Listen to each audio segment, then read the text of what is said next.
ولتكن منكم أمة يدعون إلى الخير ويأمرون بالمعروف وينهون عن المنكر وأولئك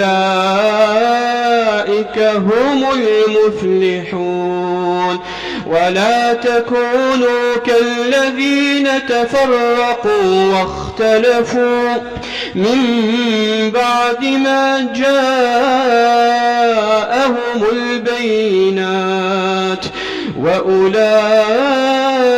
لهم عذاب عظيم.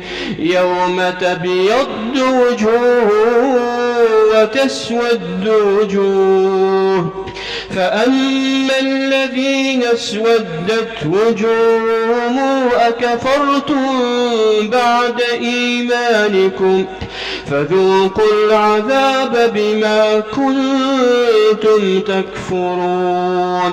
وأما الذين ابيضت وجوههم ففي